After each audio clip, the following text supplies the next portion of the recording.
మరి మీ కుటుంబీకులతో లేదా మరి బంధువులతో స్నేహితులతో పంచుకుంటున్నారు, అది దేవుడు మీకు తెలుసు. దేవుని స్తోత్రం. నేటి కాలంలో వ్యక్తులు మారాలంటే రెండు కార్యాలు, ఒకటి వాక్యము, రెండు ప్రార్థన, మూడోదే సాక్ష్యం. కాబట్టి మొదట మనలో వాక్యం ఉండి ప్రార్థన ఉంటే మన మాటకు విలువ ఉంటుంది, మన మాట ఖచ్చితంగా ఫలిస్తారు. దేవుని స్తోత్రం. హల్లెలూయా.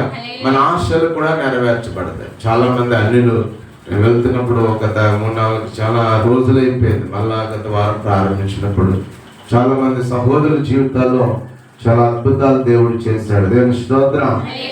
వారు చాలా ఆనందిస్తూ ఉన్నారు, సాక్ష్యాలు చెప్తా ఉన్నారు, కళ్ళంటే నీళ్ళు తెచ్చుకుని వాళ్ళు అలాగే వారి అవసరతలకు కూడా చాలా చెప్తున్నారు. కాబట్టి నేటి కాలంలో అన్యులు యేసు ప్రభు మీద పూర్తి నమ్మకం కలిగి పరిపూర్ణమైనటువంటి నమ్మకత్వాన్ని, మరి సుమారు ఒక యవన బిడ్డకైతే 3 సంవత్సరాల నుంచి గర్భఫలం లేక వచ్చినా కూడా ఇబ్బంది పడిపోతాం. బిడ్డ చూస్తే కొంచెం వెళ్ళెక్కువ ఉంటుంది. అలాంటి పరిస్థితుల్లో వాళ్ళ ఇంటి దగ్గర వాళ్ళు ఎంతో మంది బాధపడి ఇలా ఎన్నో రకరకాల ఈ లోపల వాళ్ళు చనిపోవడం, కుటుంబంలో సమస్యలు ఇలా నలిగిపోతున్న వేళ మరి ఆ బిడ్డ పట్ల తల్లి ఒకటే, అయ్యా నేను మరి ప్రభుని యేసుక్రీస్తు అంటే ఇష్టపడుతున్నాను, ఆయన గొప్ప దేవుడు అని నేను నమ్ముతున్నాను. నా బిడ్డ చిన్న బిడ్డలాగా చనిపోయింది, ఈ బిడ్డ అయినా మరి ఆశీర్వించబడాలి, దీవించబడాలని ఎంతగానో దుఃఖపడతాను.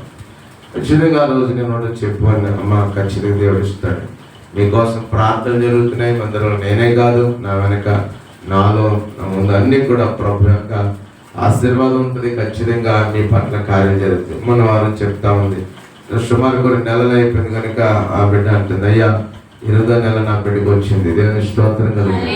హల్లెలూయా. ఆ బిడ్డ ఎప్పుడు వస్తారు మాస్టర్ గారు, ఎప్పుడు వచ్చాడో మన ఇంటికి ప్రార్థన అని ప్రతి వారం అడుగుతా ఉంది. అయ్యా మరి ఖచ్చితంగా రేపు సోమవారం వస్తుంది, మీరు ఫోన్ చేస్తాను మాట్లాడు. కనుక నా ప్రియమైన సహోదరి సోదరులారా, ఆ అద్భుతాలు ఆశ్చర్యమైన కార్యాలు జరిగించేది సంఘ ప్రార్థన. మనం చేస్తున్న ప్రార్థనలు మన వాళ్ళకి కనబడకపోవచ్చు, కనబడినా వాటిని మర్చిపోవచ్చు, కానీ దీని వెనకాల ఎందరో ఆక్రందాలు, ఎందరో ఆలోచన, ఎందరో తల్లులు, తండ్రులు, పెద్దలు, సహోదరి ఉద్యోగాలు, లేకపోతే రకరకాల పరిస్థితులకు అది ఖచ్చితంగా ఈ ప్రార్థన ఊరటనిస్తుంది, విజయాన్ని ఇస్తుంది. ఏదైనా స్తోత్రం కలిగినగా. హల్లెలూయా. అయితే ప్రియమైన సహోదరి సోదరు, ఈ యొక్క పరిశుద్ధ ఆదివారం ఆరాధన మరి అంశముగా మనము గత ఆదివారం నిజమైన క్రైస్తవ్యాన్ని గురించి మనం నేర్చుకున్నాం. దేవుని స్తోత్రం. ఎవరు ఎలా ఉండాలి, మరి దాని గురించి భక్తులని యాకోబు రాసిన మాటలు మనం చూసాం. ఎలా ఉండాలి మరి యాకోబు 10:27 మనం చూస్తే మరి నిష్కలాంకమైన భక్తి గురించి యాకోబు మాత్రమే చెప్పగలిగాడు.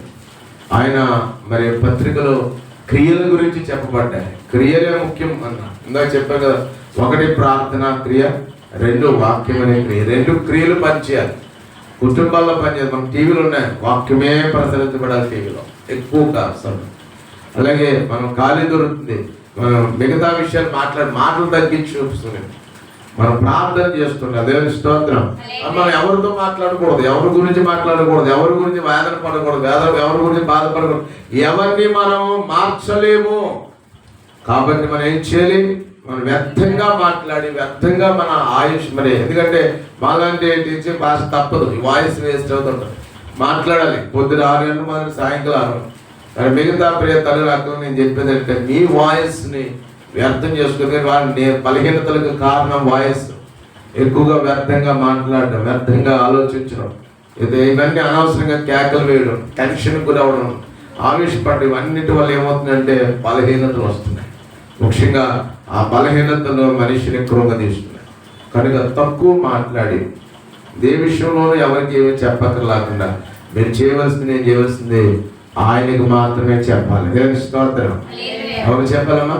యేసయ్యకు మాత్రమే చెబితే చాలు. ప్రభువా ఇదిగో ఇలా ఉంది నాయన, ఎక్కువ చెప్పు. ప్రియ తల్లిగా నేను చెప్పేది అదే, బిడ్డల గురించి నువ్వు ప్రార్థించే, మనల గురించి ప్రార్థించే. నువ్వు ఉన్నంతకాలం నువ్వు ప్రార్థన కూర్చో, నువ్వు మంచి పడుకో, కానీ నీ స్వరం ఎవరితో మాట్లాడాలి? దేవుని స్తోత్రం.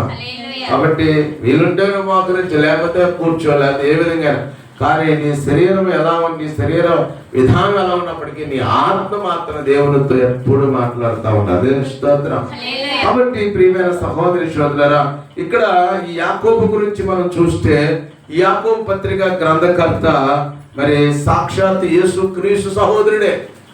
యేసు ప్రభువు పుట్టిన తర్వాత మళ్ళా మరియకు కొందరు బిడ్డలు పుట్టారు, సహోదరులు బిడ్డలు. అందులో ప్రముఖమైన వాళ్ళు సహోదరుడైనటువంటి మరి యాకోబు అని చెప్తారు. దేవుని స్తోత్రం.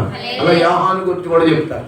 కాబట్టి వీళ్ళు ప్రారంభంలో తన అన్న అయినటువంటి యేసుని వెంబడించలేకపోయారు, నిరాకరించారంట. చూడండి, మార్కు సువార్త 6:3 చూడండి. మార్కు సువార్త 6:3. కానీ తర్వాత వీళ్ళు దేవుని ఆత్మ అభిషేకం పొందిన తర్వాత దేవుని యొక్క ప్రయాసం అర్థం కాకుండా వాళ్ళను కూడా మారినట్లు మనం చూస్తాం. చూడండి, ఇతడు మరియా కుమారుడు కాడా?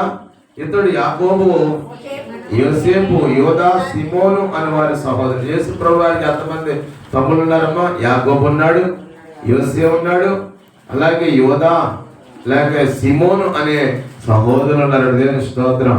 సోదరిమణులు కూడా ఉన్నారంటే యేసయ్య కుటుంబం చిన్నదేం కాదు, అందులో పెద్ద కుమారుడు యేసయ్య. దేవుని స్తోత్రం. మరి ఆయన అంటారు కదా, వడ్లవాని కుమారుడు అంటాడు. కాబట్టి నా ప్రియమైన సహోదరి సోదర, అదే యోహాను సువార్త 7:5లోకి వెళ్తే, యోహాను సువార్త 7:5 ఉన్న మాట చూస్తే, ఆయన సహోదరులైనను ఆయన విశ్వాసం ఉంచలేదు. చూడండి, చాలా మంది యేసు ప్రభు వారే, సాక్షాత్ యేసు ప్రభు వారి సహోదరులే ఆయన విశ్వాసం ఉంచలేదు. అలాంటప్పుడు ఆయన మరి నిరాశపడ్డా? ఆయన పని ఆయన చేస్తాడు. దేవుని స్తోత్రం. తర్వాత వాళ్ళు ఏమయ్యారు? చాలా గొప్ప వాళ్ళుగా మారారు. దేవుని స్తోత్రం. హల్లెలూయా. ఎంత గొప్పగా మారారంటే, ఇతన్ని మరి యాకోబుని ఏమని పిలిచారంటే నీతిమంతుని యాకోబు. దేవుని స్తోత్రం. హల్లెలూయా. కాబట్టి నా ప్రియమైన సహోదరి సోదరులారా, ఈ యొక్క నీతిమంతుడైన యాకోబు ద్వారా పరిశుద్ధాత్మ రాయించిన విషయాల్లో మొట్టమొదటిది, నిజ క్రైస్తవుడిగా మన జీవితాన్ని సాగించాలంటే మొదట మనము శోధనకు గురవుతాం. దేవుని స్తోత్రం. దాని విషయమై మనము చూస్తాం. చూడండి, ఈనాడు మరి ఆ యాకోబు పత్రికలో మనం చూసినప్పుడు ఆయన అంటాడు, శోధన గురించి మాట్లాడతాడు యాకోబు.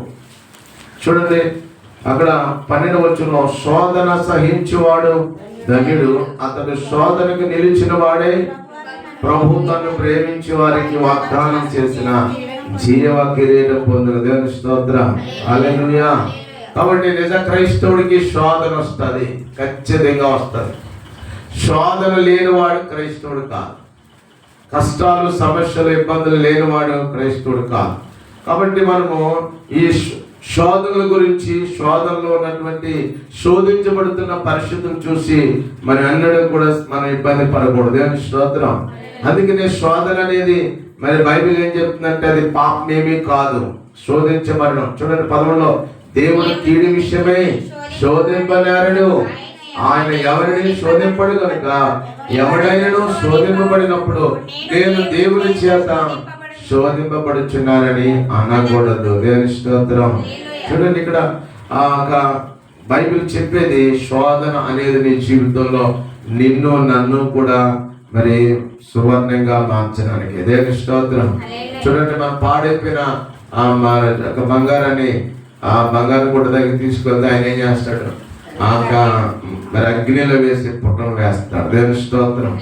కనుక మనము ఆత్మీయ భక్తులు చెప్తున్న విషయం ఏంటంటే, ప్రతి క్రైస్తవుడు శోధించబడినప్పుడే అతను మరలా సువర్ణంగా మార్చబడతాడు. దేవుని స్తోత్రం. హల్లెలూయా. హెబ్రీయులకు రాసిన పత్రిక 4:15 చూడండి. హెబ్రీయులకు రాసిన పత్రిక 4:15 ఈరోజు మనం నేర్చుకుంటున్నాం. నిజ క్రైస్తవుల్లో మనము సాయశక్తుల శోధనను ఎదిరించాలి, శోధనను భరించాలి, శోధనను వెంబడి మనం వెళ్ళాలి. దేవుని స్తోత్రం. శోధనను జయించాలి. ఇది క్రైస్తవుడి యొక్క గొప్పతనం. ఈ క్రైస్తవుని యొక్క గొప్పతనం ఏమిటంటే, శోధనలు నీకు వస్తాయి, ఆ శోధనతో నువ్వు పడిపోయి కూలిపోయి రాలిపోకూడదు, అక్కడే ఉండిపోకూడదు. కాబట్టి చూడండి, భక్తి జీవితంలో చాలా మంది భక్తిగా వెళ్తా ఉంటారు. అభక్తి వెళ్ళినప్పుడు ఎన్నో శోధనలు వస్తూ ఉంటాయి, గొడవలు వస్తుంటాయి, తగాదాలు వస్తుంటాయి, లేనిపోని నిందలు, లేనిపోని అనుమానాలు, లేనిపోని అవచాట్లు, లేనిపోని సైతాన్ని వేసే ఆ పరిస్థితులు మరి వారి జీవితాలను పాడు చేసేస్తాయి, వారి కుటుంబాలు పాడైపోతున్నాయి, భక్తి పాడైపోతుంది, భక్తికి దూరం అయిపోతున్నారు వాళ్ళు. దేవుని స్తోత్రం. భక్తికి మరిపడిపోతున్నారు. కాబట్టి ఈ యొక్క ఉదయకాల సమయం ప్రభు చెప్తున్నాడు, నువ్వు నిజ క్రైస్తవురాలువా, నువ్వు నిజ క్రైస్తవుడివే అయితే నీకు శోధన వస్తాయి. ఆ శోధనను సహిస్తూ భరిస్తూ దానిని జయించాలి. దేవుని స్తోత్రం కలుగును గాక. హల్లెలూయా. మరి శోధనను జయించడం ఎలా అంటే మనకి భక్తుడైన యాకోబే చెప్తున్నాడు. చూడండి 1వ అధ్యాయము 13, 14, 15 వచ్చి చూసినట్లయితే అంటాడు, తిరుగగా 7 యాకోబు పత్రిక 1:13. చూడండి దేని విషయమై చూడండి, మనం చదివాం, దేవుడు కీడి విషయమై శోధింపబడనేరడు. ఆయన ఎవరిని శోధింపడుకుని ఎవడైనా శోధింపడినప్పుడు నేను దేవుని చేత శోధింపడిచిన అనకూడదు. ప్రతి వాడు తన స్వకీయమైన దురాశ చేత ఏడబడి మరులు కల్పబడిన వాడే. ఈ శోధన రావడానికి కారణం ఆశలు పెరిగిపోతాయి. అందులో అవి దురాశలు, ఆలోచనలు, దుర్వ్యాపారాలు. చూడండి, మనం తప్పిపోయిన కుమారుని గురించి చూస్తాం లోకసువార్త 16వ అధ్యాయంలో. ఆ కుమారుడు దూరదేశాలకు వెళ్ళి దుర్వ్యాపారం చేస్తాడంటే ఏం చేశాడేమో, దేవుని తండ్రికి దూరం అయిపోయినప్పుడు మనలోకి వచ్చేది ఆలోచనే, తలంపులే వస్తాయి. దుష్టుడు అంటేనే మనలోకి వస్తాడు. మనం దూరం అయిపోతున్నాం. అందుకనే మరి ఆయన అంటాడు, మరి మనుషులకును దేవునికి క్రీస్తు యేసని నరుడు మధ్యవర్తి. దేవుని స్తోత్రం. ఆయన మన మధ్యలో లేకపోతే, మనము ఈయన మధ్యలో లేకపోతే, మనకు మధ్యలో సైతాన్ వస్తే మనం దేవునికి దూరం అయిపోతాం. దేవుని స్తోత్రం. మనశ్శాంతికి దూరం అయిపోతాం, సమాధానానికి దూరం అయిపోతుంటాం. కాబట్టి ఇక్కడ ఏమంటాడంటే, ఆ దురాశ చేత, స్వకీయమైన దురాశ చేత ఏడవబడి మరులు కల్పబడిన వాడై దురాశ గర్భము ధరించి పాపము కనగా పాపము పరిపక్వమై మరణమును కనగా. దేవుని స్తోత్రం. హల్లెలూయా. కాబట్టి మనలో కొన్ని దురాలోచన, దురతలంపులు వస్తూ ఉంటాయి. ఇది కాక ఇంకోటి అనే ఆలోచనతో నింపబడిన వారిగా మన జీవితాలు ఉంటాయి. కాబట్టి అలాంటి సమయంలో మనం ఎలా ఉండాలంటే, ఆ శోధనకు పడిపోయిన వారిగా ఉండకూడదు, నిలబడాలి. దేవుని స్తోత్రం. అందుకే 16 నా ప్రియ సహోదరులారా మోసపోకుడి. దేవుని స్తోత్రం. కాబట్టి మోసపోకూడదు, మనం జాగ్రత్త చూసుకోవాలి. సొంత ఇచ్చలే, సొంత కోరికలే మనకు శోధన కారణం. దేవుని స్తోత్రం. పాపానికి పాపానికి పునాది మన సొంత కోరికలే. అది చివరి తీసుకెళ్తుందంటే మరణానికి నడిపిస్తారు. దేవుని స్తోత్రం. కాబట్టి మనం బైబిల్ గ్రంథంలో మనం చూసినట్టు చాలా మంది వాళ్ళు ఈ యొక్క శోధన ఉన్న స్థలానికి వెళ్ళడం చాలా మంది. చూడండి, ఆదికాండంలో చూస్తే మనం అబ్రహాము జీవితాన్ని చూస్తాం, లేదా ఆదాము జీవితాన్ని చూస్తే మనకు కనపడతా ఉంటది. ఆదాము దేవుడు అన్నాడు, ఆ మంచి చెడ్డలను మరి తెలివినిచ్చి ఆ ఫలము దగ్గరికి వెళ్ళొద్దని చెప్పాడు. దేవుని స్తోత్రం. కానీ వీళ్ళు ఏం చేశారు, అక్కడికే వెళ్ళారు. అలా వెళ్ళారు కాబట్టి వీళ్ళు శోధించబడ్డారు. ఈరోజు ఫలానా పరిస్థితి అని బైబిల్ మనం చెప్తుంది. ఒకవేళ తెలుసో తెలియక మనం వెళ్ళాం, పడ్డాం, కానీ మరొక మారు అక్కడికి వెళ్ళకూడదు. దేవుని స్తోత్రం. ఆ శోధన కలిగే పరిస్థితుల్లోనికి, శోధన వచ్చే స్థలంలోనికి మనం వెళ్ళకూడదు. వెళ్ళామంటే ఖచ్చితంగా మనకి వాటినే వస్తుంది, ఓడిపోతాం మన జీవితాల్లో. దేవుని స్తోత్రం. హల్లెలూయా. చూడండి, ఆహార విషయంలో తినొద్దు అంటే తినకూడదు, అంతే. కమిట్ అయిపోవాలంటే తినొద్దు అన్నారు. అది మానేయమ. అలా మానేస్తేనే మనకు కాదు. మనం డాక్టర్ గారు చెప్పారు, అమ్మ నువ్వు అసలు పప్పు దినుసు తినొద్దు, కందిపప్పు కానీ పెసరపప్పు కానీ ఇవేమి నీ దగ్గర రాకూడదమ్మా, అసలు నువ్వు అలాంటివి తినకూడదమ్మా, నీకు ఎంత మాత్రం కూడా అవి ఇబ్బందినమ్మా అని చెప్పాను. మనం ఏం చేయాలి, మానేది. ఇంకా మానేసుకుంటేనే మన ఆరోగ్యం బాగుంటుంది. దేవుని స్తోత్రం. అలాగా మనము ఆ వద్దు అన్న చోటకి మనం వెళ్ళినప్పుడు ఖచ్చితంగా మనం కష్టాలు పాలవుతాం. దేవుని స్తోత్రం. అయితే మనం చూడండి, ఈ యొక్క ఆదాము అంటాడు కదా, ఆదాము వెళ్ళి అంటాడు, ఆదాము ఆ చోటుకి వెళ్ళి అంటాడు. మళ్ళా దేవుని మీద అతను మరి ఒక షాక్ వేస్తుంటే ఆయన అంటాడు కదా, నువ్వే ఇదిగో నువ్వు చేసావు అంటున్నాడు. దేవుని స్తోత్రం, హల్లెలూయా. చూడండి, ఆదికాండం 3వ అధ్యాయం మనం చూస్తే ఈ విధంగా అతను చేసినప్పుడు, అతను దేవుడికి దూరం అయిపోయినప్పుడు, ఆ తర్వాత ఈ ఆదాము దేవుని నిందిస్తున్నాడు. అందుకు అంటున్నాడు చూడండి 12వ వచనం, అందుకు ఆదాము నాతో ఉండటకు నీవు నాకు ఇచ్చిన ఈ స్త్రీయే ఆ వృక్ష ఫలములు కొని నాకు ఇయ్యగా నేను. చూడండి, ఆదాము బుద్ధి ఏమైంది? చాలా మంది ఈజీగా చేసిన పొరపాటును ఒప్పుకోరు, అది మరొకరి మీద పెడతాం. ఎందుకమ్మా ఈ సంవత్సరం ఎలా అయిపోయిందంటే దీని అంతరే కారణం నా భర్తేనండి అంటారు. మరి భార్యకు ఉండదా అందులో భాగం? కొంతమంది నా భార్య సరైనది కాదండి, స్థిరమైనది కాదని అని కొందరు చెప్తాం. లేకపోతే నా కుటుంబంలో నా బిడ్డలు సరైన వాళ్ళు కాదని చెప్తాం. అంటే సాధ్యమైనంత వరకు చాలా మంది తను చేసిన తన తప్పును సమర్థించుకోవడం కోసం మరి ఏం చేస్తారు, మరొకరి మీదకి అది త్రోసి వేస్తారు. దేవుని స్తోత్రం. ఆదాము ఒరే నాయనాన్ని వెళ్ళొద్దని చెప్తే అసలు మొదటి ఎవరిని సృష్టించాడు దేవుడు? ఆదామునే.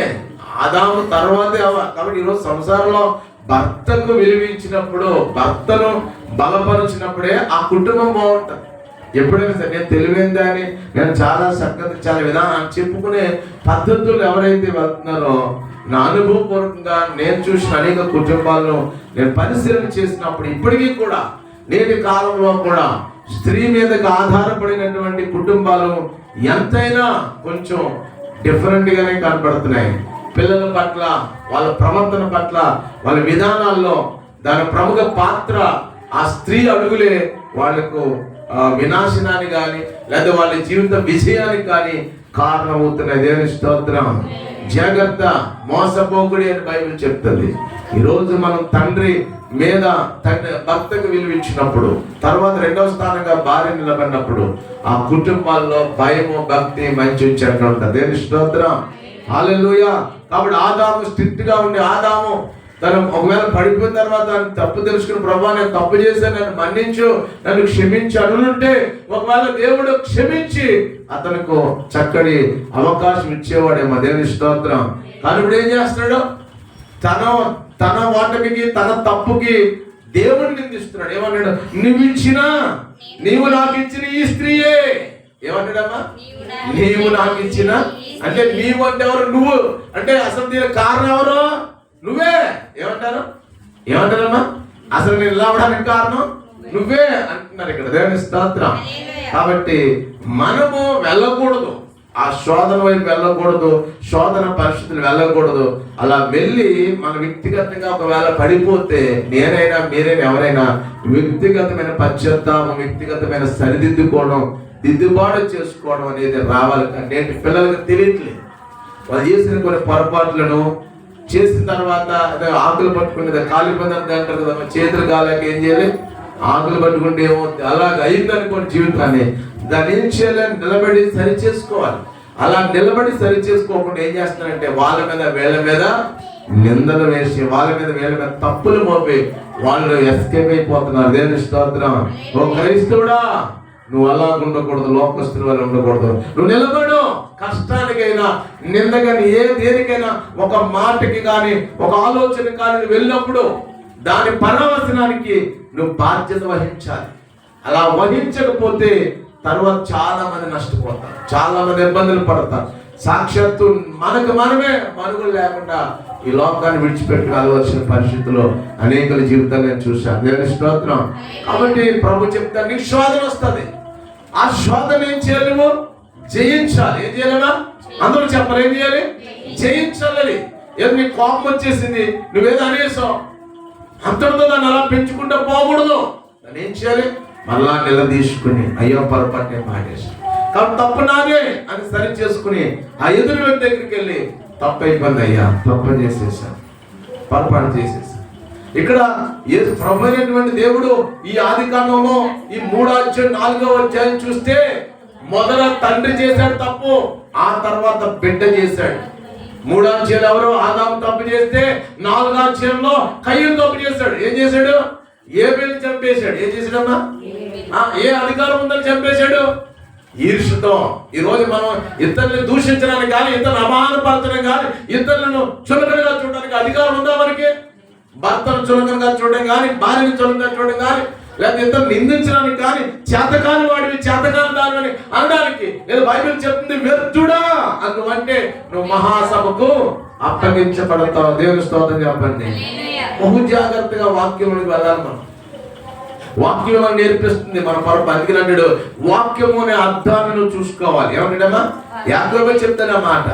యాకోబు పత్రిక చాలా బలమైనటువంటి ఒక మార్పును మనం కోరేదన్నమాట. ఆయన అంటాడు చూడండి, యాకోబు రాసిన పత్రిక 1వ అధ్యాయములు అంటాడు 21 వచనం అంటాడు 22 వచనం అంటాడు, నరుని కోపము దేవుని నీతిని నెరవేర్చదు, అందుచేత సమస్త కల్మషమును చదవాలమ్మా 1:22 నేను చదివేస్తాను. విర్రవీగుచున్న దుష్టత్వాన్ని మాని లోపల నాటబడి మీ ఆత్మను రక్షించడానికి శక్తి గల వాక్యమును సాత్వికముతో అంగీకరించాలి. 23 ఎవడైనా వాక్యం వినివాడే ఉండి ఉన్న ప్రకారము వినివాడే ఉండి దాని ప్రకారం ప్రవర్తింపబడిన వాడైతే వాడు అర్థములో తన సహజ ముఖమును చూచుకున్న మనిషిని పోలనాడు. చూడాలి మనకు వచ్చిన అర్థం వైపు చూస్తే కనబడతాయి. నా డాగులేంటో, నా మచ్చలేంటో, నా బ్రతుకేంటో. నేను ఎక్కడ సరిగా ముఖం కడుక్కోలేదు అనుకోండి, ఈ పులుసులు కనబడతా ఉంటాయి. చూసుకోవాలి అర్థం. చాలా మంది కొంతమంది గుడ్డకు చేయలేబడినట్టు ఇలాగలేసి వచ్చేస్తుంటారు. మేము స్నానం చేస్తారు కొంతమంది. సబ్బు ఇక్కడ ఉంటుంది. ఎక్కడ ఉంటుందమ్మా? సబ్బు ఇక్కడ చూసుకోవాలి. ఒక్కోసారి తెలివి మన పొరపాటును వచ్చేస్తాం. కాబట్టి ప్రతిసారి మొహం కడుక్కుంటూ ఉంటాయి. ఇక్కడ తోముతుంది, అయిపోయింది. చిన్నపిల్లలా తోమేసి వచ్చారు. దేవుని స్తోత్రం. ఇప్పుడు బాగుంటే మన పళ్ళు సరిగా మంచిగా తోముకోవాలి, కళ్ళు సరిగా చూసుకోవాలి. ఇవాళ భయంకరంగా డస్ట్ పెరిగిపోయింది. మీరు ఎక్కడికి వెళ్ళినా చక్కగా మాస్క్ పెట్టుకోండి. కరోనా వచ్చినప్పుడే కాదు, భయంకరమైనటువంటి డస్ట్ పొల్యూషన్, ఎయిర్ పొల్యూషన్ అంటారు. భయంకరమైనటువంటి బళ్ళు పెరిగిపోయినాయి, రకరకాల బళ్ళు. అవి రిలీజ్ చేసే కార్బన్ మోనాక్సైడ్ అనేది గుండెలు పాడు చేసేస్తుంది, కిడ్నీలు పాడు చేసేస్తుంది. కాబట్టి మన శరీరాన్ని నాశనం చేసే ఆ కాలుష్యం ఉంది.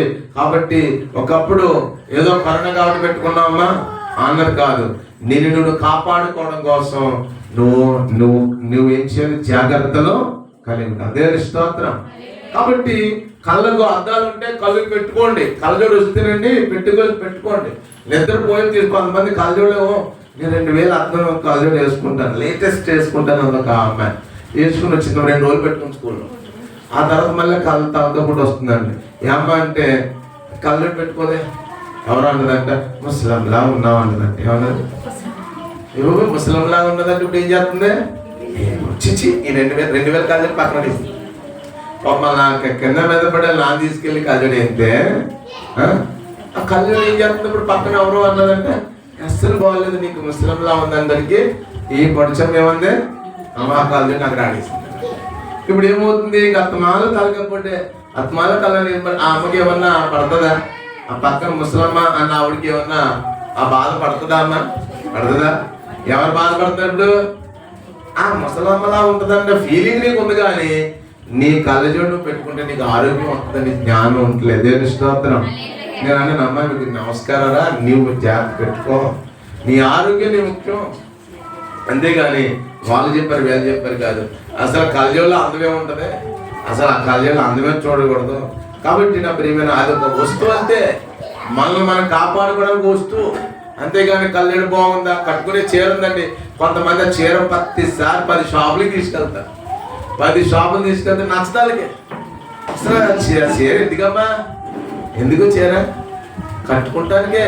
కాబట్టి కట్టుకునే చీర కోసం గంటల కొద్ది ఇక పెళ్లి చూపుల్లో అయితే చెప్పక్కర్లేదు. 2 రోజులు 3 రోజులు 6 రోజులు కూడా తిరిగేసేస్తూ ఉంటారు. దేవుని స్తోత్రం. అప్పు ఇదంతా దేవుని స్తోత్రం. మనిషి శోధించబడ్డానికి కోరికలే కారణం. కాబట్టి ఇక్కడ చూడండి, ఆదాము చేశాడు. ఆదాము ఆ పొరపాటు పడ్డాడు. దాన్ని నిలబడాలి కదా, నిలుచుండాలి కదా. నిలబడలేదు ఇతను. దేవుని స్తోత్రం. నిలబడలేదు సరికదా అంటున్నాడు. నీవు నాకు ఇచ్చిన ఈ స్త్రీయే ఈ కారణం అని చెప్తున్నాడు. దేవుని స్తోత్రం. హల్లెలూయా. కాబట్టి క్రైస్తవుడా, లోకస్తుడి వలె నువ్వు ఉండకూడదు. ఒకవేళ నువ్వు పొరపాటు చేసావు, ఒకవేళ నువ్వు పడిపోయావు, కానీ ఏం చేయాలి? నిలబడాలి, చివరి వరకు నిలబడాలి. అందుకన్నాడు అంతం వరకు సహించువాడే దేవుడు ధన్యత పొందుకుంటాడు. బాప్తిస్మం తీసుకున్న తర్వాత ఆ వారానికి ఖచ్చితంగా అనుకుని పెళ్ళైన కొత్తలో అన్నట్లుగా, లేకపోతే ఇంకొకటి అనుకున్నట్లుగా ఫస్ట్ అన్నట్లుగా ఉండకూడదు. మనం ఆ రోజు మనం ఎప్పుడైతే బాప్తిస్మం తీసుకున్నామో, ఎప్పుడైతే వాక్యం చదువుతూ వింటున్నామో, మనం చచ్చిపోయేంత వరకు కూడా రాజీ పడిన భక్తి చేయాలి మనం. దేవుని స్తోత్రం. హల్లెలూయా. చాలా మంది పాస్టర్ గారు చనిపోతే ఆ పాస్టర్ గారితో విశ్వాసం పాడైపోతున్న సంఘాలు ఉన్నాయి. ఇంక చీలిపోతారు, వీళ్ళు ముక్కలైపోతుంటారు. సంఘాలు ఈ రోజు నాశనం ప్రకారం ఆ అంచె వరకు ఆ నీతిని కాపాడుకోవడమే. కాబట్టి నా ప్రియమైన సహోదరి సోదరులు, మనం నీతిమంతుడు, ఇక్కడ నీతిమంతుడు యాకోబు అంటున్నాడు, అయ్యా ఇదిగో ఇలా ఉండాలి, మీకు శోధన వస్తుంది అంటాడు. 1:2 చూడండి. నా సహోదరులారా, యాకోబు 1:2 అన్నాడు, నా సహోదరులారా మీ విశ్వాసం కలుగు పరీక్ష ఓర్పును పుట్టించండి ఎరిగి మీరు నానా విధమైన శోధనలో పడినప్పుడు అది మహానందం అని ఎంచుకోండి. దేవుని స్తోత్రం. హల్లెలూయా. హల్లెలూయా. రెండోది మనం చూసినట్లయితే విమర్శకులుగా ఉండకూడదు. రెండు మనసులు మనకు ఉండకూడదు. అదే చెప్పారు కదా, మన మనసు మీద మనం ఆధారపడడం, పక్క మనసు మీద ఆధారపడతాం. మనం చేసేది చూడ, కొంతమంది ఇది ఎలా ఉంది అంటారు. నిన్న ఒక ఆవిడ మ్యాచింగ్ విషయమే నాతో మాట్లాడించింది అంటది కదా, నీ అభిప్రాయం ఏంటి అంటారు పక్కన. అంటే ఆమె ఫోన్లో మాట్లాడుతూ అంటుంది, వాళ్ళ గురించి నీ అభిప్రాయం నోరు మూసి ఎలా అమ్మా ముందు వదిలే అమ్మా, అసలు ఆలోచన ఏంటి? నీ ఆలోచన, నా ఆలోచన, వాళ్ళ ఆలోచన ఏంటి? దేవుడు ఆలోచన. దేవుని స్తోత్రం. దేవుని ఆలోచన ఉంటుంది. విమర్శకత్వం కొంతమందికి, ఈ మనసు వెళ్ళి నమ్ముకోరు. కొంతమంది తాళమేలు పచ్చారు అనుకుంటారు. ఇలా కొంతమంది ఉంటారు. మా ఆమె ఉండేవాడు, మమ్మల్ని వచ్చింది కదా చూడండి, మీరు చూడండి మసడు అయిపోయాడు. నేను చదువుకుంటూ వెళ్ళినప్పుడు శాఖలో తాళమే కూడా సరే తాళం ఒకసారి వెళ్ళి లాగండి. ఫస్ట్ స్టార్టింగ్లో లాగందుకు వెళ్ళాలి. ఏంటి నాకు అర్థం లేదు నిజానికి, మరి పని చేయలేదు. సరే అని చెప్పి మళ్ళీ ఇంకోసారి లాగమన్నాడు. ఇలా వచ్చానండి. సరే అయిపోయింది. అయితే అలవాటుగా రెండోసారి మళ్ళా తాళం అయినప్పుడు మరి చదువుకుని పిల్లలకి అది ఏం చేస్తాం, మాస్టర్ చెప్పేది పాలవుతుంది కదా, అలా ఏం చేసి మళ్ళీ తాళం వేసినట్టు అటు. నాకు ఈ విషయం తెలియదు ఎందుకో. ఆ తర్వాత ఒక విషయంలో మాటలు వచ్చిన తర్వాత మీ మామయ్య మా అక్క మాకు తాళం వేసినప్పుడు ఆ తాళం సరిగా వేసాం లేదో 1-2 సార్లు చూసుకున్న మనిషి అన్నది అని స్తోత్రం. అంటే ఏంటి? విమర్శకత్వం. అంటే ఆయన తాళం వేసి ఒక్కోసారి ఆయన తాళం వేసి నేను తాళం ఆయన అన్నట్టుగా ఉంటుంది అనమాట. కానీ 2 మనస్సులు కలిగిన వ్యక్తిత్వాలు మనం ఉండకూడదు. చూడండి 4 అధ్యాయం వెళ్ళండి. యాకోబు పత్రిక 4 అధ్యాయం 7, 8, 9 అంటాడు. త్వరగా చదువు. కాబట్టి దేవునికి లోబడి ఉండి అపవాదిని ఎదురించుడి, అప్పుడు వాడు మీ వద్ద నుండి పారిపోవును. దేవుని వద్దకు రండి, అప్పుడు ఆయన మీ వద్దకు వచ్చును. పాపులారా మీ చేతులను శుభ్రం చేసుకోండి, విమర్శకులారా మీ హృదయాలను పరిశుద్ధ. 2 మనసు నుండి తీసేది ఈ రోజు. 2 మనసు అనేది ఉండకూడదు. నువ్వే అంతటికి ఏ నిర్ణయం తీసుకుంటే ఆ నిర్ణయమే. ఒక వ్యక్తిని మనం నమ్మాలి, ఒక దేవుని మనం నమ్మాలి. నువ్వు దెయ్యాన్ని దేవుణ్ణి నమ్మితే ఎలా కుదురుతుంది చెప్పండి? ఒక్కటే చాలాసార్లు చెప్పాను, వెళితే ఉంటే వెచ్చగా ఉండు, లేదా నువ్వు వెచ్చగా ఉండకూడదు. నువ్వు పెళ్లి చేసినా, లేకపోతే నువ్వు ఇంకోటి చేసినా రెండవ విషయాలకు తోవివ్వకూడదు. నీ మనసు అలా కనొచ్చిందా, అలాగేమి దానికి పరామర్శనం ఖచ్చితంగా మనం ఎదుర్కొంటాం. దేవుని స్తోత్రం. అందుకనే దేవునికి ఇచ్చే చోటు మరొకరికి ఇవ్వకూడదు. కాబట్టి ప్రభు అంటాడు, విమర్శకులారా మీ హృదయాలను పరిశుద్ధపరచుకునండి. దేవుని స్తోత్రం. ఇలా అనడానికి విమర్శకులే. అందుకని ఈ రోజు మన విమర్శకులు అంటే పైకి మాట ఉండే విధి వేరు, లోపల అంతరంగం వేరు. దేవుని స్తోత్రం. ఇవాళ మరి మనలో ఆ అంతరంగమైనటువంటి కోరికలే మనిషిని పాపం వైపు నడిపిస్తే, అంతరంగం ఉన్నటువంటి ఆ స్వభావం వాళ్ళు ఏం చేస్తారంటే ఆ శోధన వైపు నడిపిస్తారు. దేవుని స్తోత్రం. చూడండి, పైకి ఒకలా కనపడతాను. అందుకని ప్రభు అన్నాడు, ఇదిగో శాస్త్రులారా పరిశీలారా మీ పల్లెములను ఏం చేస్తారు, మీరు పైనే కడుగుతారు. దేవుని స్తోత్రం. చూడండి, బైబిల్ గ్రంథంలో మనం మత్తయి సువార్తలో చూసినా ఆ విషయాన్ని ప్రభు చెప్తాడు. కాబట్టి మత్తయి సువార్త 23 అధ్యాయం అంటాడు, 25 వచనం అంటాడు, అయ్యో వేషధారులైన శాస్త్రులారా, పరిశీలారా, మీరు గిన్నెయో పల్లెమును వెలుపట శుద్ధి చేయుదురు గాని అవి లోపల దోపుతోను అతిథిత్వముతోను నిండి ఉన్నది. దేవుని స్తోత్రం. మనిషి దిమర్శకత్వం పైకి బాగా మారుతుంది. నిన్న స్కూల్లో ఆయన వచ్చి మాస్టర్ వచ్చారు, మన సిఏ గారు వచ్చారు. పిల్లలకి ఏదో బ్యాడ్ టచ్ గుడ్ టచ్ అంటే వాళ్ళ చిన్న పిల్లలకు కూడా మనం వాళ్ళకి కొంత స్వతంత్రత ఇవ్వాలన్నమాట. చిన్నపిల్ల కదా, నా బంగారం ఇలా పట్టించుకోకూడదు. మనం నీ పిల్లలకి చిన్నతనం నుంచి ఆ గ్యాప్ అనేది మెయింటైన్ చేయాలి. తండ్రి అయినా గ్యాప్ ఉండాలి, అన్న గ్యాప్, అక్క అయినా గ్యాప్. ఆడపిల్లలు ఎంత ముగ్గురు ఆడపిల్లలు ముగ్గురికి గ్యాప్ ఉండాలి, ఇద్దరు ఆడపిల్లలు ఇద్దరికి గ్యాప్ ఉండాలి. అలాంటి మెయింటెనెన్స్ అనేది చిన్నప్పటి నుంచి మన పిల్లలు నేర్పితే మంచి ఏంటో చెడు ఏంటో వాళ్ళు తెలుసుకుంటారు. దాని స్తోత్రం. Bad touch and good touch అనేటువంటి వాళ్ళ పిల్లలకి తెలియకపోవడం వల్లే మనం చాలా మంది జీవితాలు నాశనం అయిపోతున్నాయి. కాబట్టి ఇవాళ ఎంతో మంది భయంకరంగా మొన్న చూసిన ఎంత బాధ అనిపించింది. సొంత కొడుకే తల్లి మీద మరి మరి ఇబ్బంది పడినట్లుగా ఇవాళ వార్తలు చూస్తాం. సొంత కొడుకు, బలిసిన కొడుకు, పెంచిన తల్లి మరి అదంట కదా, పాము ఏం చేస్తామా తిరిగి కాటేస్తాం. అలా ఇవాళ పాపం ఆ విధంగా ప్రేరేపిస్తుంది. తల్లి చెల్లి ఇంకేం కనపడతలేదు, త్వరలో కమ్మిపోయిన అనుభవాలు కూడా. ఇవాళ మగబిడ్డలకి ఆడబిడ్డలను చాలా దూరంగా పెట్టడం చాలా మంచిది.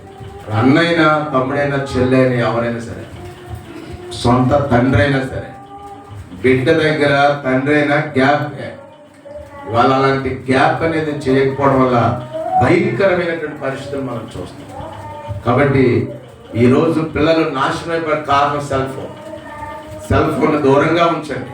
ఒకవేళ చదువుకున్నారు తల్లి పక్క నుండి అవి చూడాలి, అవి ఏం రాస్తుందో చూడాలి. సెల్ ఇచ్చేసి చిన్ని ఆడుకోవాలి సెల్ ఇచ్చేస్తాడు, ఇలాగేస్తాడని మనం ఫీల్ అయిపోయి అడేం మాట్లాడుతాడని అనుకుంటే వాడి జీవితాన్ని మనమే పాడేయాలి.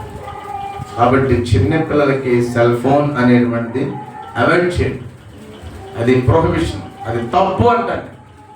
అవసరం లేదు. వాళ్ళకి కళ్ళు చూస్తున్నాయి, ఆ కళ్ళు చూసిందే. అక్కడ చూడండి, ఆదాము అవ్వ తప్పు చేయడానికి కారణం తెలుసా? రమ్యమైన ఆ పండ్లను చూశారు కాబట్టి, ఆ కన్నులకు రమ్యంగా కనబడింది కాబట్టి, ఆ రమ్యత, ఆ బ్యూటిఫుల్నెస్ అనేదే జీవితాన్ని పాడు చేస్తుంది. ఈ రోజు భార్యలు భర్తలు చంపించేస్తున్నారు, మనం చూస్తున్న వార్త. కారణం ఏంటి? పొరపాట్లు. కాబట్టి ఎలాంటివి దూరంగా మనం ఉంచకపోతే మనం ప్రారంభించే తల్లి ఇలాంటాను. అత్తగారు చాలా మంది గైడెన్స్ ఇస్తుంటారు. అత్తగారు కూడా తల్లి అడితే బిడ్డని కాపాడు, కోడల్ని వెంబడిస్తూ ఉండు, కొడుకుని వెంబడిస్తూ ఉండు, కూతుర్ని వెంబడిస్తూ ఉండు, అల్లుడిని వెంబడిస్తూ ఉండు. మనకు రిలేషన్స్ని మనం కాపాడుకోవాలి. మనం కాపాడుకుని వాళ్ళకి కౌన్సిలింగ్ ఇచ్చి వాళ్ళకి జాగ్రత్తగా మాట్లాడుకోవాలి. చాలా అనుభవాలు మన జీవితాల్లోకి వస్తూ ఉంటాయి. కారణం తెలుసా? అది కేవలము అంతరంగంలో మరొక పురుషుడు ఉన్నాడు, మరొక స్వభావము ఉంది. దేవుని స్తోత్రం. అది బయటికి వచ్చిందా అది పాపానికి దారితీస్తుంది. అందుకే మన బైబిల్ చెప్తున్నది అంతరంగ పురుషుడు అంటాడు. అపోస్తలుడైన పౌలు అంటాడు, నేను ఏం చేస్తాను తెలుసా? మా 2వ కొరింథీయులకు రాసిన పత్రిక 4లో చూస్తే అంటాడు, నా బాహ్య పురుషుడు ఏం చేస్తున్నాడు? అక్కడ ఆ పురుషుడి గురించి చెప్తా ఉన్నాడు అన్న. అంటే ఇవేంటంటే 2 మనసులు ఇవి. పురుషుడు అంటే పురుషుడు కాదు కనుక 4:2 అని మనం చూసినట్లయితే 16 అంటాడు, మా బాహ్య పురుషుడు కృషించుచున్నాను, నా ఆంతర్య పురుషుడు దినదినము. ఇది ఆత్మీయ జీవితానికి. మన శరీరం సృష్టించకపోయినా మన ఆత్మ శక్తి గలది. మన వయసు అయిపోతున్నా ప్రార్థించే శక్తి మనకు ఉండాలి. చూడండి, వృద్ధులు ఇవాళ యోగా చేస్తూ ఉంటారు. బయట యోగా వృద్ధాప్యం ఉన్న వాళ్ళు యోగా చేస్తారు. 90 సంవత్సరాల పురుషుడు వృద్ధుడు యోగా చేస్తాడు. అది ఫస్ట్ నుంచి అది కాన్సన్ట్రేషన్ దాన్ని డెవలప్ చేసుకున్నాడు. అతను సరైనటువంటి ఆహారం తీసుకున్నాడు కాబట్టి 90 సంవత్సరాల వయసు వచ్చినా కూడా కుర్రోళ్ళ పరిగెడతారు, కుర్రోళ్ళు నడుస్తుంటాడు. కొంత వీళ్ళ మద్యము తాగడం కానీ ఇలాంటి పనికి మళ్ళీ విధానాలు తినడం, ఇవన్నీ వేస్ట్ మెటీరియల్స్ని వాళ్ళు తినరు. సింహం మాంసాన్ని తింటుంది అన్నట్లుగా ఫుడ్ కంటెంట్ అనేది చాలా జాగ్రత్తగా ఉండాలి. కాబట్టి దాన్ని సరిగా మనం చూడకపోతే, సరిగా చూసుకోకపోతే మన వయస్సులో మరి వయసు అంతా ఉన్న బలం అంతా పోతుంది, బలం ఉండదు. దేవుని స్తోత్రం. కాబట్టి నా ప్రియమైన కనుక మనం సృష్టించకపోయినప్పటికీ, మన శరీరం సృష్టించిన మనలో ఉన్న అంతరంగ పురుషుడు ఆత్మీయ ఎప్పుడు కూడా ఎలా ఉండాలంట? నూతన పరచబడాలి, పాపానికి కాదు. ఇది రెండు, ఇది రివర్స్ గా మనం ఆలోచించాలి. మన శరీరం వయసు అయిపోయే కొద్ది మనలో ఉన్న అంతరంగ పురుషుడు బలపడాలంటే మన కోరికలు చెప్పబడాలి. అందుకని బాహ్య పురుషుడు కృషించుచున్నను అంటాడు ఇక్కడ. ఆత్మీయంగా మనం ఏం చేయాలి? ఎదగాలి. అంతేగాని ఈ అంతరంగ పురుషుడు, శరీరం కృషించుకున్న అంతరంగ పురుషుడు ఇంకా ఏదో లోకం వైపు తీరిస్తే జీవితాలు నాశనం అయిపోతాయి, పాపిష్టి వాళ్ళం అయిపోతాం. దేవుని స్తోత్రం.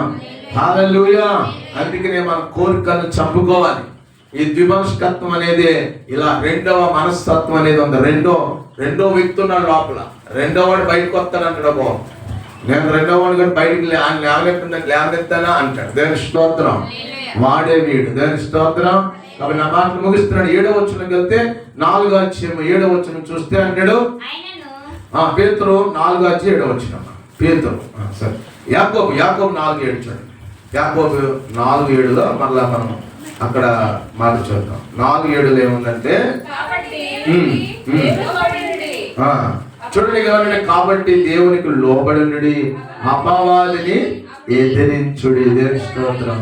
అప్పుడు మీ అందరి వాడు ఆగిపోతారు. కాబట్టి మన మనసు టచ్ చేస్తాడు, హార్ట్ టచ్ అంటాం. హార్ట్ టచ్ ఉంటే చాలాసార్లు మనుషులు కదా మన మనుషులు కనుక ఎప్పుడు కూడా ఆ హార్ట్ టచ్ అని ఉంటుంది. ఒక పురుషుడికి ఒక స్త్రీకి, ఒక స్త్రీకి ఒక పురుషుడికి. మనం ఉద్యోగాలు చేసే సంఘాల్లో, ఉద్యోగాల దగ్గర, పనులు చేసే పని కాలంలో ఎన్నో ఎదురవుతూ ఉంటాయి. It's a common thing. ఇవన్నీ కూడా సాధారణ దగ్గరగా ఉంటూ ఉంటాం. బస్సులకు వెళ్తూ ఉంటాం. బస్సులు వెళ్ళినప్పుడు శోధన వస్తూ ఉంటాయి. మనం చూస్తున్న వీడియోస్, పురుషత్వాన్ని మనం చూపిస్తూ వాడే విధానాలని మనం చూస్తూ ఉంటాం. అలాంటప్పుడు బహు జాగ్రత్తగా ఉండాలి. దేవుని స్తోత్రం. కాబట్టి సైతానుడు మన మీదకి వస్తాడు. మరి అప్పుడు మనం ఏం చేయాలి? అనేక అపవాదిని మనం ఏం చేయాలి? దూరపరచాలి. దేవుని స్తోత్రం. అప్పుడు మాత్రమే మనము ఆ శోధన జయించగలుగుతాం. అదే 4:4-5 వచనాలు చూస్తాం. వీడు వ్యభిచారులారా, ఈ లోక స్నేహము దేవునితో వైరమని మీరు ఎరగరా? కాబట్టి ఎవడు ఈ లోకంలో స్నేహం చేయగలనో వాడు దేవునికి శత్రువును అంటాడు. లోకంతో సహవాసం చేసేవాడే మీకు ఈ దేవునికి శత్రువు. కాబట్టి ఈ లోకం వైపు మనం వెళ్ళకూడదు, దేవుని యొక్క మరి వైపు మనం వెళ్ళాలి. దేవుని స్తోత్రం. 5వ వచనం మనం చూసినట్లయితే అక్కడ అంటాడు, ఆయన మనందరూ నివసింప చేసిన ఆత్మ మత్సరపడినంతగా అపేక్షించిన అను లేఖనము చెప్పినది వ్యర్థమని అనుకుంటున్నారా? దేవుని స్తోత్రం. కాదు గాని ఆయన ఎక్కువ కృపనిచ్చాను, అందుచేత దేవుడు అహంకారాన్ని ఎదిరించి దీనులకు కృప అనుగ్రహం లేఖనం చెప్పించాడు. దేవుని స్తోత్రం. కాబట్టి మనం ఈ లోకమున్న పోకడలు, పాప మార్గములను నిశ్చింతగా మనం నియంత్రించుకోవాలి. మనలో ఉన్న ఆకర్షణ మీద ఉన్న ఆశలు మనం వదులుకోవాలి అనేది ఈ లోకం వల్ల ఎప్పుడు ఆకర్షిస్తూ ఉంటది. ఆకర్షణాత్మక పరిస్థితి నుంచి మనం పడిపోయినప్పటికీ అక్కడే ఉండిపోకుండా మళ్ళీ ఏమన్నా సొలొమోను జీవితంలో మరి బహుభారత్వాన్ని మనం చూస్తూ ఉంటాం. ఎన్నో భయంకరమైనటువంటి, ఎంతో సొలొమోను అంటే అదిత్య అని అర్థం, అంటే ప్రియుడు అని అర్థం. దేవునికి ఎంతో ప్రియమైన వాడు సొలొమోను. కానీ తన రాను బహుభారత్వానికి గురైపోయి ఆయన నాశనమైపోయి మనం చూస్తాం. కనుక ఆశలు మనం చంపుకోవాలి, ఆశ పడడానికి వీల్లేదు. కాబట్టి నా ప్రియమైన సహోదరి సోదరులారా, ఉదయకాల సభలో ప్రభు అంటున్నాడు పరిశుద్ధాత్మ ద్వారా, నిజ క్రైస్తవుడిగా నీలో శోధన వస్తే ఆ శోధనని సహించి, భరించి, ఎదిరించి జయించాలి. దేవుని స్తోత్రం. ఆ విధంగా జయ క్రైస్తవురాలుగా మనం ముందుకు వెళ్దాం. అంతేగాని మరి దేవుడిచ్చిన ఆ నిత్య జీవ కిరీటాన్ని పోగొట్టుకోకుండా, ఆ జీవ కిరీటాన్ని పోగొట్టుకోకుండా ఎవరైతే శోధనలో పడి, పాపంలో పడి, ఆశలను అణుచుకోకుండా జీవిస్తారు. చూడండి, తినొద్దనే తిండి తింటూ, చూడొద్దనే చూస్తూ, జీవించవద్దు అని ఎవరైతే ముందుకు వెళ్తున్నారో వాళ్ళ పాపానికి మరి పాపంలో వచ్చే జీతము మరణము. కనుక ఈ జీవం అనే కిరీటాన్ని పోగొట్టుకుని వాళ్ళు ఈ లోకాన్ని విడిచిపెడుతున్నారు. కనుక దయచేసి ఈ సభలో మనం ఆలోచించేద్దాం. ప్రభువా, ఒకవేళ నేనే ఆ స్థితిలో ఉన్నానేమయ్యా, నన్ను మన్నించిన ఆయన. నన్ను క్షమించు, నాకు నీ జీవ కిరీటం కావాలయ్యా. అలాగే నా కుటుంబంలో ఎవరైనా ఉన్నారేమో అయ్యా, అలాంటి పరిస్థితులు ఉన్నట్లయితే వారిని అనుసరించేయండి, మరి వారిని కూడా మార్చండి. సంఘంలో ఉన్నారేమో, గ్రామం, దేశ నా ప్రజలను కూడా మార్చండి, నా దేశ ప్రజలను మార్చండి, ఎవరొస్తులు మార్చండి ప్రభా. వారి బాణి మరింతగా చెలరేగిపోతా ఉంది నాయన. ఎవరి బిడ్డలు తెలియక కేవలం బలిసిన గుర్రాల వలె పాపమునకు పరిగెడుతున్నటువంటి వారు ఉన్నారేమో, వారిని తల్లి వారించట్లేదు, తండ్రి వారించట్లేదు, ఎవరు కూడా వారించలేకపోతున్నారు. కానీ నీ చేతికి అప్పగిస్తున్నానయ్యా. స్త్రీలను, ఆడబిడ్డలని చేతులు అప్పగిస్తున్నానయ్యా. ప్రతి సహోదరుని సహోదరును మమ్మల్ని మేము నీ చేతులు అప్పగించుకుంటున్నాం తండ్రి. దయచేసి నాయన మమ్మలను సరిచేయండి, మమ్మలను మార్చండి, మమ్మల్ని నీకు ఇష్టమైన వారిగా చేయండి. మేము తెలుసో తెలియకో పొరపాట్లు చేసాం, తప్పులు చేసాం నాయనా, మమ్మల్ని నాయన క్షమించు నాయన. నీ పరిశుద్ధ రక్తంతో కడిగి నాయన శుద్ధిగా ఎప్పటికప్పుడు మాలో శుద్ధ జీవితం దయచేయండి, శుద్ధ హృదయాన్ని మాకు ఇవ్వండి నాయన. అయ్యా, కంపు కొట్టే దుర్వాసనతో నింపబడే పాత్రలా మా బ్రతులు ఉండకూడదు నాయన.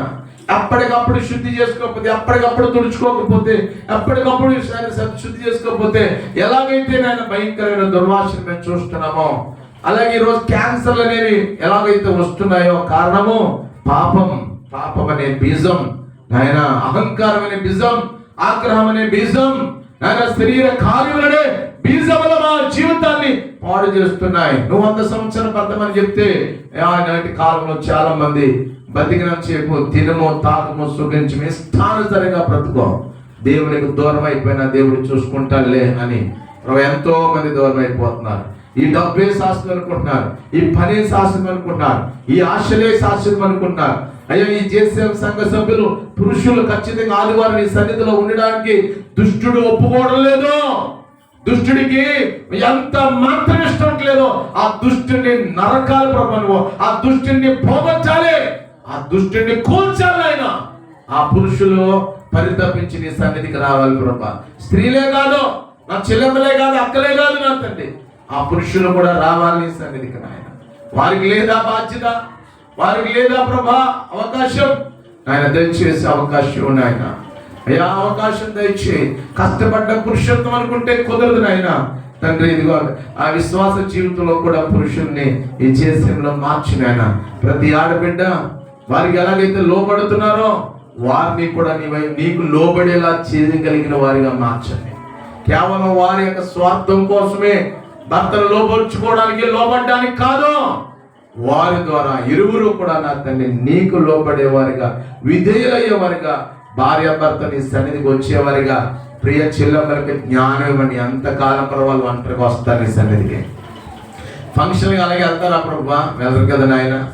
గత కాలంలో సినిమాలకి వెళ్ళేవారు, పార్క్ వెళ్ళినప్పుడు అయ్యా ఫంక్షన్ లేకపోతే ఆయా వెళ్ళినప్పుడు ఎలాగైతే ఇద్దరు వెళ్ళాలనుకుంటున్నారో దేవుని మందిరానికి కూడా ఆ విధంగా వచ్చేవారిగా మార్చుకోండి ప్రభా.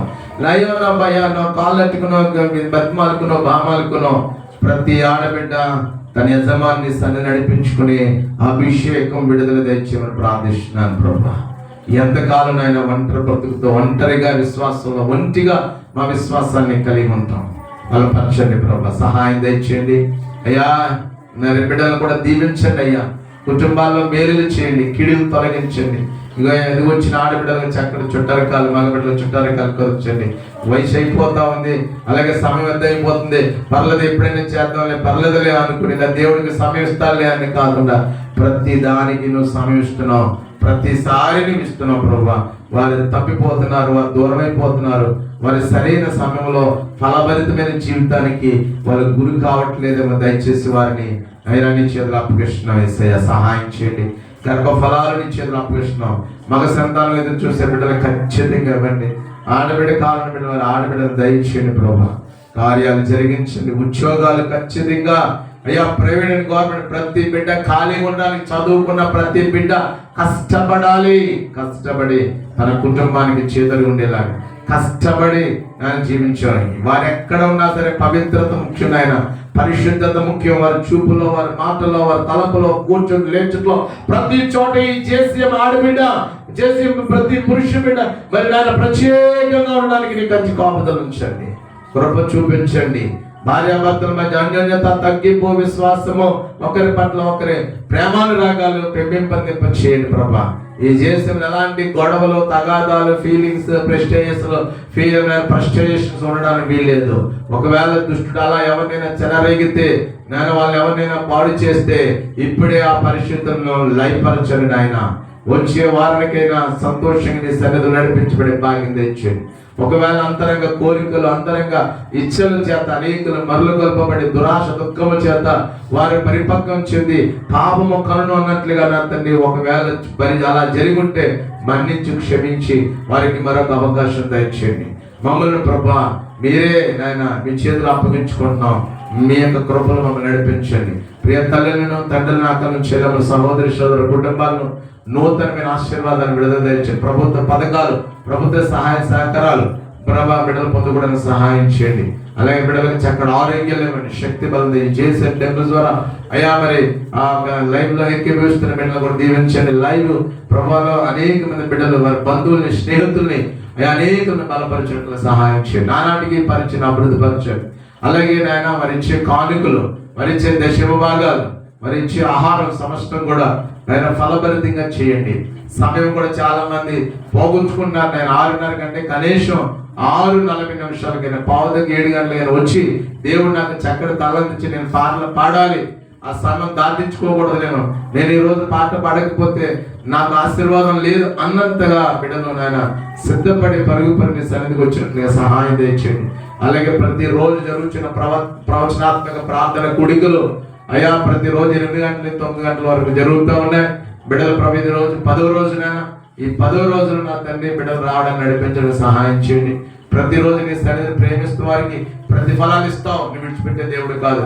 అలాగే ఇంకా మీరు రావడం సహాయం చేయండి. వ్యర్థంగా ఇందుకు గడిపే కంటే నా ప్రియాకలు, చెరువు సహోదరులు నీ సన్నిధిలో ఉండే భాగ్యం తెచ్చేయండి. దేవుడు మాకు అవకాశం ఇచ్చాడు, దైవజనుడు మా కోసం నిలబెడుతున్నాడు.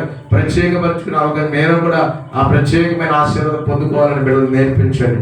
ఎన్నో పనులు ఉంటాయి, ఎన్నో ఒక్క గంట నాయన నీకు ఇచ్చే భాగ్యం తెచ్చేయండి.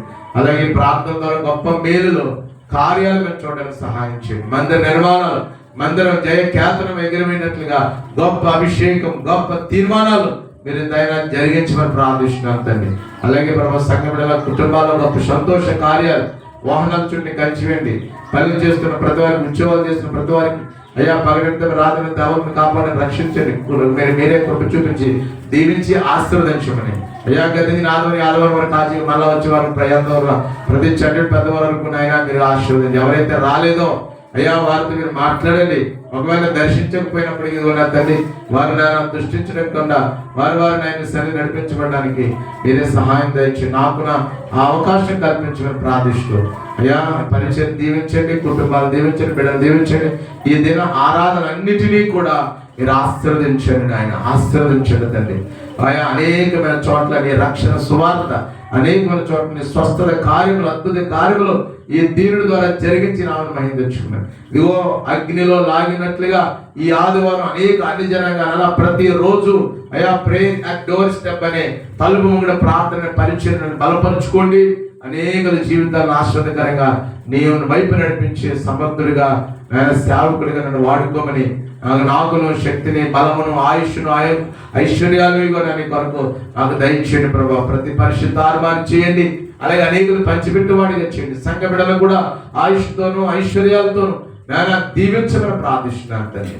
అయ్యా ప్రియ తల్లులకు కావాల్సిన ఆరోగ్యాన్ని ఇవ్వండి, ప్రియ బిడ్డలకు కావాల్సిన తెలివి జ్ఞానం దయచేయమని, నీ చిత్తమైతే నీకు ఇష్టమైన మరలా ఏ విధంగా చేరేని శుద్ధి పర్యాంతం వరకు తోడుకోనమని, ఈ వారం పర్యాంత ప్రార్థనలు క్రమంగా ఘనంగా జరిగించుకోమని మా కొరకు త్వరగా రాబోచిన యేసయ్య పరిశుద్ధ నామములో ఈ ప్రార్థన అడిగి సమర్పించి వేడుకొనుచున్నాను తండ్రి. ఆమేన్. పరలోకమున మాకు తండ్రి మీ నామం పరిశుద్ధపరచుడు, మీ రాజ్యం వచ్చి మీ చిత్తం పరలోకం నెరవేర్చుడు, భూమి నెరవేరుగా మా ఆహారం దయచి మెడల అపరాధం చేసుకుని ఏమో క్షమించిన ప్రకారం మా పరాక్ష మమ్మల్ని శోధన దగ్గరికి రాజ్యము, శక్తి, మహిమ నిరంతరం నీవైనావు తండ్రి. ఆమె శక్తమే క్షేమం, ప్రవేశక్తమే యేసునామ సంపూర్ణ విజయం అపవాదికులందు నాశనం కలిగిన గాక. మన తండ్రి దేవుని ప్రేమ కుమారుని యేసు ఆత్మ పరిశుద్ధాత్మ సహవాసం కూడా వచ్చిన చంద్రుని పెద్దవారు మరి వారి యొక్క కుటుంబ అవసరాలకు, అక్కర్లకు ఆయుష్, ఆరోగ్య, ఐశ్వర్యం తోడే నడిపించి కాచి కాపాడి బలప నడిపించుదు గాక. ఆమేన్ ఆమేన్ ఆమేన్. పంపము దేవా దీవెనలతో నింపము దేవా, ఆ శక్తితో నేను నిజము సేవింపా, బాసుర మగునాత్మవాసిగా నరింప. పంపము దేవా దీవెనలతో నింపము దేవా, ఆ శక్తితో నిన్ను నిజము సేవింప, బాసుర మగునాత్మవాసిగా నరింప. పంపము దేవా దీవెనలతో నింపము దేవా. ఆమేన్. బలో క్రీస్తు మహారాజ్ కి, పాపుల రక్షణ యేసయ్యకు, త్వరగా రాబోచిన మెస్సయ్యకు హల్లెలూయా. మరి వందనమ్మ కానుక సమర్పణ చేసి అప్పుడు చివరి ప్రార్థన మర్చిపోయాం. ఇప్పుడండి ఇప్పుడండి